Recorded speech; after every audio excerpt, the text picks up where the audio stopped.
Bonjour à tous, on se retrouve aujourd'hui pour une nouvelle vidéo. On va comparer des pizzas surgelées de plusieurs grandes marques et on va voir laquelle est la meilleure. Étant donné que les pizzas auront des goûts différents, on va les évaluer suivant plusieurs critères. La pâte, le goût, la garniture et le rapport qualité-prix. Allez, on se retrouve avec la première pizza. On commence du coup avec la Ital Pizza jambon champignon, une classique de la pizza. On regarde ça tout de suite. Plutôt pas mal comme vous pouvez le voir, jambon champignon, bien conséquent au niveau du jambon. Par contre une très grosse croûte, donc on va voir au niveau de la pâte. Allez, on lance ça en cuisson et c'est parti. C'est bon, elle est déjà cuite, 6-7 minutes, donc très rapide. On voit bien le jambon qui croustille sur le dessus, en tout cas visuellement. Pas beaucoup de champignons au final. Une croûte qui a l'air plutôt croustillante sur le côté. Vraiment pas mal. On se coupe une part et on déguste ça tout de suite. Du coup, au toucher, on a une croûte qui est plutôt moelleuse sur la partie du dessous et croustillante sur la partie du dessus. On va goûter ça tout de suite pour voir ce que ça donne en bouche.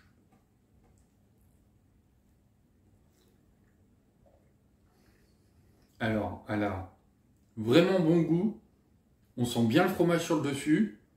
Les morceaux de jambon sont bien conséquents, on les sent bien en bouche quand on mâche. Vraiment une bonne pizza pour le moment. Pour rappel, elle est au prix de 3,80 €, donc ça reste assez raisonnable au niveau des tarifs, je pense. Au niveau de la garniture, on a quand même quelque chose de conséquent. Moi, je vous dis tout de suite, j'y retourne parce que c'est quand même agréable. C'est une basique, hein, jambon, champignons. Vraiment, sur la partie du dessus, on voit bien qu'il y a beaucoup de fromage. C'est vraiment agréable. Je vais goûter la petite bordure, voir si elle est bien croustillante. Et je vous dis ça tout de suite.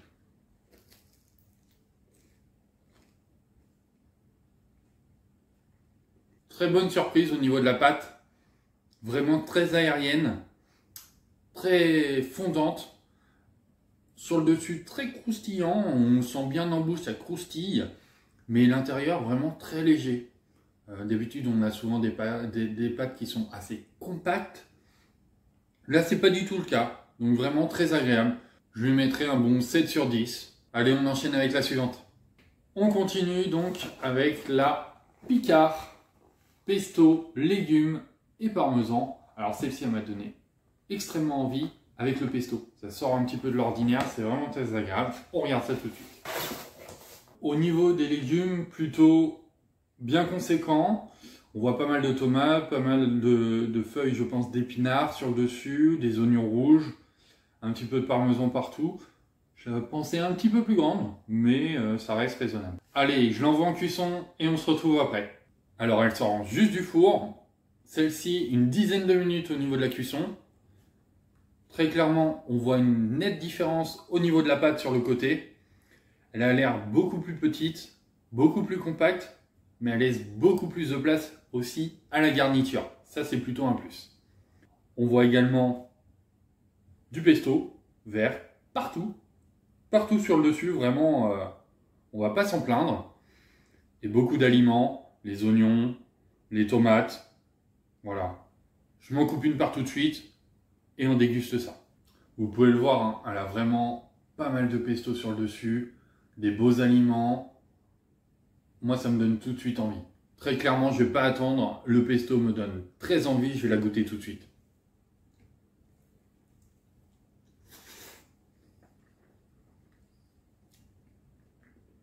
Alors, le pesto, on le sent dans la première bouchée. On sent bien aussi les oignons qui ressortent. Une pâte fine, mais très compacte. Pas comme tout à l'heure qui était plutôt aérienne. Celle-ci, on le sent, elle est vraiment très compacte. Mais après, moi, ça ne me dérange pas vraiment.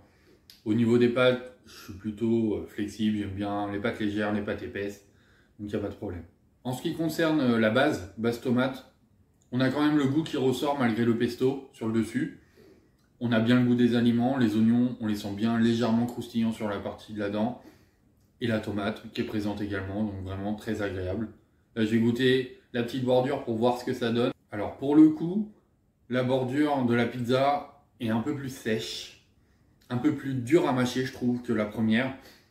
Ça reste quand même bon. Après, on le sait, elle est beaucoup plus petite, donc forcément moins aérienne, beaucoup plus compacte. Donc c'est normal au niveau du ressenti quand on la mange. Je lui donne un bon 8,5.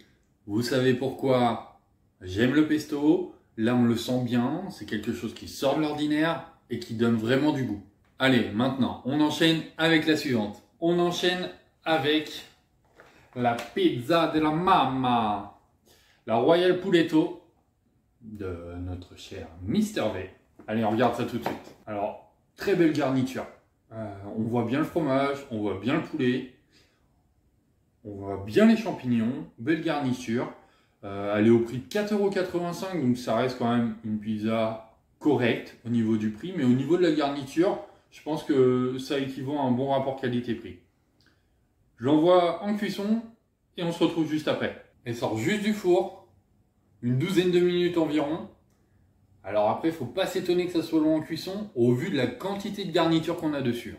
Visuellement, très belle. Le fromage légèrement luisant, le poulet légèrement croustillant, la petite sauce verte, les petits champignons. Du coup, rien qu'au visuel, la pâte elle donne vraiment envie.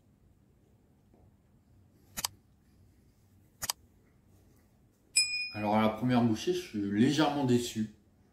J'ai senti un peu plus la pâte que les aliments. Donc je ne veux pas me faire de fausses idées, j'y retourne tout de suite et on en parle juste après. Alors après cette deuxième bouchée, là c'est beaucoup mieux. On sent vraiment le poulet. Les morceaux de poulet là vraiment, ils sont très bien. Le fromage, très agréable, bien coulant, bien comme il faut. On a bien la texture fondante en bouche du fromage. Vraiment super. La petite sauce verte, alors je pense que ça doit être du basilic. Vraiment qui amène un petit goût supplémentaire. Pour les champignons, je trouve qu'ils sont un petit peu caoutchouteux. Je vais prendre une autre petite bouchée pour voir un petit peu la bordure de la pizza, voir si elle est croustillante un peu comme les autres ou pas.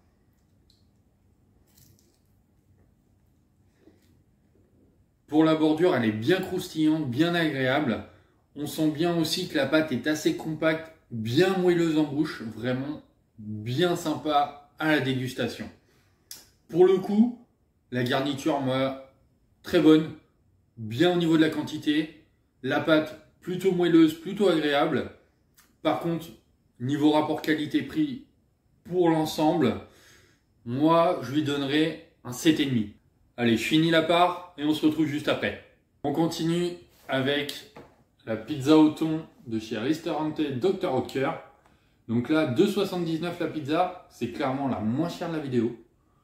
Mais après, des fois, le prix ne veut rien dire. Allez, on regarde ça tout de suite. Alors, rien qu'en l'ouvrant, on a bien l'odeur du thon. Là, on a bien l'odeur qui remonte. Des beaux oignons aussi rouges qui sont mis avec. Alors après, au niveau garniture, ça a l'air d'être un peu plus léger parce qu'on voit très rapidement la pâte et la petite sauce qu'il y a dans le fond. Mais après, au niveau du prix, étant donné que c'est la moins chère, il ne faut pas s'attendre non plus à une garniture très excessive. Allez, je la mets au four et on se retrouve pour la déguster. Alors, visuellement, clairement, elle donne pas trop envie. Je suis un peu déçu. Il y a de la garniture, certes, mais visuellement, ça me donne pas trop envie d'en manger. Mais on va quand même goûter pour la vidéo, bien sûr. Alors pour le coup, la pâte est très fine. La bordure, elle est inexistante. Sur d'autres, on peut en avoir des croustillantes, légèrement moelleuses, qui amènent vraiment une petite texture en fin de bouche qui est plutôt sympa. Là, la différence, c'est que il n'y en a pas. Il n'y en a pas. Pour le coup, de la garniture, on a du thon, on a bien des oignons, on a bien du fromage.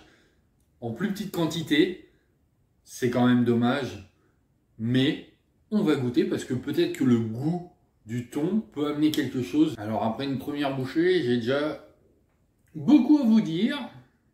Du type, la pâte pour moi, je la trouve trop sèche. Elle est fine, elle est hyper sèche. La garniture, on la sent pas du tout. Ou vraiment que très peu. Par moment, on a des petits filaments du thon qu'on sent en bouche, mais vraiment très léger. La sauce, je l'ai pas. Le fromage, il n'a pas de goût. Les oignons, très peu en bouche. Vraiment, pour le moment, là, une première bouchée plus que décevante. Alors pour le coup, j'ai repris plusieurs bouchées histoire d'être vraiment sûr de mon avis, hein, parce qu'on sait jamais. Ben non, je le confirme juste. Voilà, la pâte hyper sèche. J'ai eu un petit moment, un morceau d'oignon rouge un peu plus gros que les autres, que j'ai commencé à sentir en bouche. Un petit peu de thon, mais vraiment, non, je suis pas du tout conquis. Alors je vais lui donner la moyenne, je vais lui donner un bon 5 sur 10. Pourquoi? Parce que ça reste une pizza, parce que ça permet, voilà, de se nourrir, on va dire. Pas forcément avec plaisir, mais de se nourrir quand même. C'est l'essentiel des fois. À 2,80 la pizza, je comprends tout à fait. Là, ça respecte le rapport qualité-prix. On a une pizza pas chère, on n'a pas un goût qui est présent. C'est tout. Avant-dernière pizza de la vidéo, c'est la Marie Krusty Moelleuse Extrême. Américaine, bœuf cheddar, cornichon, avec une petite sauce burger. Ça doit être vraiment pas mal. Allez, on ouvre ça tout de suite et on regarde ça. Alors, on a une pizza vraiment bien garnie. Beaucoup de bœuf, des cornichons, des tomates, du fromage. Il y a l'air d'avoir une petite sauce burger sur le dessous qui a l'air vraiment sympa. Une pâte déjà rien qu'en partie surgelée, à certains coins elle est légèrement moelleuse. Alors elle est au prix de 4,20 €, donc ça reste correct, d'autant qu'elle est bien garnie. Donc on va voir ça tout de suite. Je la mets au four et on se retrouve juste après. On se retrouve après un bon moment parce que celle-là, 20 minutes de cuisson quand même. Alors je peux comprendre, elle a une pâte croustille moelleuse extrême. Je pense que c'est pour ça qu'il y a une cuisson un peu plus longue que les autres. Mais quand même. Par contre, on a bien le fromage, bien coulant. La petite odeur là, je la sens bien, hein, la petite américaine là. Vous savez, la petite sauce burger qui va avec. On sent bien tout ça. On sent bien l'odeur des aliments, l'oignon, la tomate, les cornichons aussi. C'est pas trop habituel dans les pizzas, c'est plutôt agréable. Alors à la découpe, j'ai bien senti le croustillant, hein, parce que là, ça a bien coupé. On entendait bien la pâte craquer. Vraiment très agréable. À la tenue, elle se tient très bien.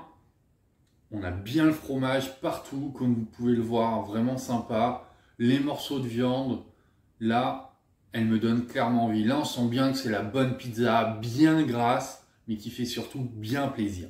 Allez, on goûte ça tout de suite. Dès la première bouchée, on sent tout de suite la pâte croustillante. Alors là, j'ai pris plusieurs bouchées, histoire de pouvoir vous donner un bon avis. On sent très bien le cornichon. Vraiment, des beaux morceaux, bien croustillants sous la dent. Alors, croustillants, légèrement fondants, bien sûr. Mais on les sent bien, ils sont bien présents. Moi, j'aime bien surtout, c'est la sauce vraiment très sympa. Avec le petit fromage par-dessus. Ça amène vraiment un goût, un ensemble des deux qui va super bien. Moi, je vais continuer à reprendre une petite bouchée pour arriver sur la petite bordure aussi que vous voyez. Histoire de voir si elle est vraiment croustille, moelleuse extrême. Et je vous dis ça. Très clairement, elle est validée. Pourquoi? Parce que la pâte est vraiment moelleuse comme ils le disent. On a le fromage qui est hyper coulant. On peut faire des petits filets de fromage vraiment super. Et puis les ingrédients, on sent bien les oignons, on sent bien la viande, on sent bien la sauce. Franchement, elle est vraiment très complète. Très bonne en bouche. Je lui donne un bon 9 sur 10. Vraiment très surpris par cette pizza. On termine donc avec la Crazy de Manosque, pepperoni et les 3 poivrons. Avec une petite garniture sur la bordure au fromage. Ça a l'air vraiment sympa. Bon, par contre, 5,69 € la pizza, donc c'est clairement la plus chère de la vidéo. Mais bon, je pense que, au vu de la présentation, rien que de la boîte, ça a l'air d'être une très bonne pizza. On l'ouvre et on voit ça tout de suite. Au niveau de la garniture, on voit pas beaucoup de poivrons. On voit un peu de pepperoni. Ce qu'on voit surtout, c'est que la bordure, elle est très conséquente. Et on voit clairement qu'elle est sans doute bien remplie de fromage. Pour le moment, je suis un petit peu déçu. D'autant plus qu'elle est quand même à 5,69 €. Si le prix, c'est juste la petite garniture de fromage qu'il y a sur la bordure, ça fait un peu cher. On se retrouve après une douzaine de minutes avec la petite pizza, pâte au fromage, pepperoni et les 3 poivrons. Alors visuellement, comme j'ai dit tout à l'heure, hein, pas beaucoup de garniture. 3 bouts de pepperoni là sur la moitié de la pizza, un petit peu de poivron, un petit peu de fromage, puis surtout toute la partie ici, beaucoup de pâte. Alors après, c'est vrai que la pâte est garnie, donc ça peut peut-être faire la différence. Alors au visuel, la pâte est très fine. Par contre, on voit bien sur le dessous les marques du feu de bois. Et ça, c'est un point positif. Je pense que ça va amener un petit goût fumé qui peut peut-être faire que cette pizza, au final, est pas si mal, contrairement à ce qu'on peut croire. Allez, on va goûter ça tout de suite. Ok.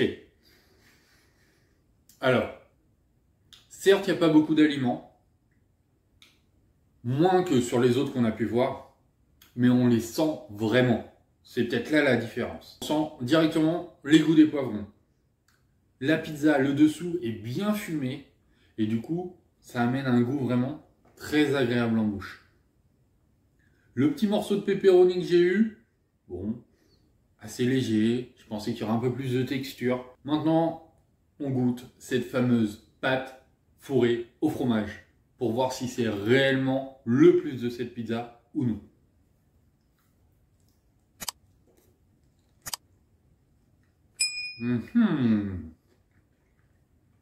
Je comprends un peu mieux pourquoi cette pizza peut être très bonne. Là, la petite bordure avec le fromage fondant à l'intérieur, souvent quand on mange la bordure, ou même des fois certains la laissent parce que c'est trop sec, parce que c'est que de la pâte, parce que c'est pas très bon. Là, je comprends pourquoi ils ont fourré au fromage. Parce que c'est excellent. Cette petite pâte, elle passe toute seule. Avec le petit fromage là, bien coulant, qui tombe dans la bouche là. Franchement, super. J'en ai très peu mangé des pizzas avec une bordure au fromage comme ça. Et là, franchement, je suis vraiment conquis. Vraiment au top. Au top, c'est tout ce que je peux dire. La bordure fait le travail. Et elle amène à une pizza plus que correcte, plus qu'agréable. Moi, je lui donne un bon 8 sur 10. Je ne vais pas dire qu'elle est exceptionnelle. Hein. Les pepperonis pas assez piquants. Un petit manque de garniture. Mais la bordure au fromage, elle relève clairement le niveau. Ma préférée, pas unanime, mais pas loin, la croustille moelleuse extrême de chez Marie, façon américaine. On a bien ressenti tous les aliments, les cornichons, le fromage, la sauce burger, le morceau de bœuf, tout était vraiment super. La pâte vraiment moelleuse, légèrement croustillante comme il faut. Au niveau des goûts, super. Je recommande clairement, il n'y a aucun souci là-dessus. Même si la pizza de chez Picard avec le petit pesto vert qui fait quand même quelque chose en bouche. À ne pas oublier, entre les deux, vraiment sympa. Je vous le recommande aussi, celle de chez Picard. Revoyez ici avec la petite photo, mais vraiment, elle donne envie quand même. De l'autre côté, la Ristorante de chez Dr Oetker. Alors j'ai voulu sortir de l'ordinaire avec le poisson. Je suis d'accord, c'est un peu compliqué pour comparer avec majoritairement de la viande. Mais bon, ça n'enlève pas le fait que la pizza reste très sèche.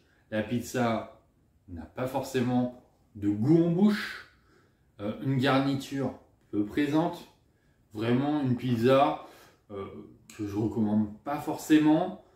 Certes, c'est la moins chère, mais bon, mis à part vous dire que vous vous nourrissez avec, vous n'allez pas forcément en prendre de plaisir. On arrive à la fin de cette vidéo. N'hésitez pas à me dire en commentaire quelle pizza vous a donné plus envie. N'oubliez pas non plus de liker et de vous abonner. Ça permet de soutenir la chaîne. Et on se voit la semaine prochaine. Allez, salut!